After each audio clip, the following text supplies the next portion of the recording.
Hi friends, வணக்கம். Welcome back to my channel. ஒரு subscriber அக்கா சம்மர் ஆரம்பிச்சிருச்சு, அதனால் ஆலோவேரா சோப் போடுங்க அப்படின்னு சொல்லி கேட்டிருக்காங்க. அவங்களுக்காக நம்ம இன்னைக்கு ஆலோவேரா சோப் எப்படி செய்யலான்னு பார்க்கலாம். அதுக்கு முன்னாடி இந்த சேனலை நீங்கள் இப்போ தான் ஃபஸ்ட் டைம் பார்க்குறீங்கன்னா மறக்காமல் சப்ஸ்கிரைப் பண்ணிக்கோங்க. அப்படியே பக்கத்தில் இருக்கிற பெல் ஐக்கனை கிளிக் பண்ணி ஆளுங்கிற ஆப்ஷனை கிளிக் பண்ணிக்கோங்க. வாங்க இப்போ ஆலோவேரா சோப் எப்படி செய்யலான்னு பார்க்கலாம்.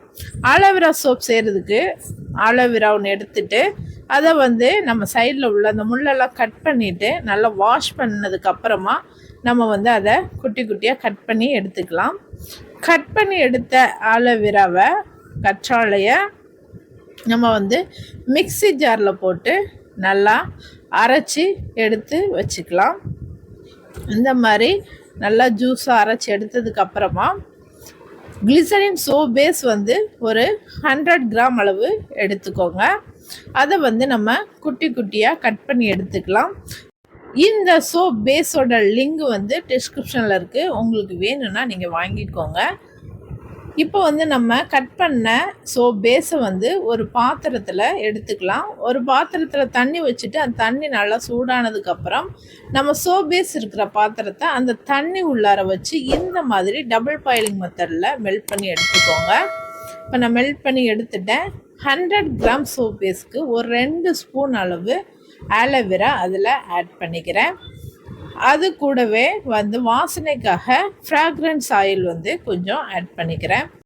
ஆலோவேரா ஜூஸ் அதிகமாக இருக்குது அப்படிங்கிறதுக்காக நீங்கள் எக்ஸ்ட்ராவாக அதில் ஊற்றிடாதீங்க, அப்புறமா சோப் வராது. அதுக்கப்புறமா சோப் மோல்டு எடுத்துக்கிறேன். நான் குட்டி மோல்டு தான் எடுத்திருக்கேன், நீங்கள் பெரிய மோல்டு எடுத்துக்கோங்க. உங்கள்கிட்ட மோல்டு இல்லை அப்படின்னா நீங்கள் சில்வர் கிண்ணோ இல்லைன்னா பிளாஸ்டிக் டீ கப் எதுலையாவது ஆயில் அப்ளை பண்ணிவிட்டு அதில் நீங்கள் ரெடி பண்ணி வச்சுருக்கிற சோப்பை ஊற்றிக்கோங்க. இந்த கிளிசரின் சோப் பேஸ் நம்ம மெல்ட் ஆனதுக்கப்புறம் வெளியில் எடுத்ததுக்கப்புறம் தான் ஆலோவேரா ஆட் பண்ணணுமா அப்படின்னு கேட்டால் இல்லை, நீங்கள் அடுப்பில் வச்சுருக்கும் போதே நீங்கள் ஆட் பண்ணி நல்லா மிக்ஸ் பண்ணி எடுத்துகிட்டு அதுக்கப்புறம் நீங்கள் மோல்டில் ஊற்றிக்கலாம். இப்போ இதை நல்லா மோல்டில் ஊற்றிட்டு ஒரு 20 மினிட்ஸ் அப்படியே விட்டுட்டோன்னா கெட்டியாயிடும். ஏன்னா இது குட்டியாக இருக்கிறதுனால உடனே கெட்டியாயிடும். பெருசாக இருந்தால் தான் நமக்கு கெட்டியாக லேட் ஆகும். இப்போ இது நல்லா கெட்டி ஆகிடுச்சு. இப்போ சோப் எடுத்தாச்சு. இந்த ஆலோவேரா சோப் நம்ம ரெகுலராக யூஸ் பண்ணும்போது நம்ம முகம் நல்லா பளபளப்பாக சைனிங்காக சூப்பராக இருக்கும்.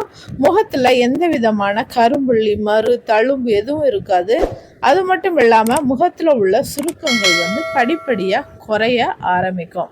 இந்த சோப் ரெடி பண்ணி நீங்களும் யூஸ் பண்ணி பாருங்கள். எப்படி இருந்துச்சுன்னு கமெண்டில் சொல்லுங்கள். இந்த வீடியோ உங்களுக்கு பிடிச்சிருந்தா லைக் பண்ணுங்கள், கமெண்ட் பண்ணுங்கள், ஷேர் பண்ணுங்கள்.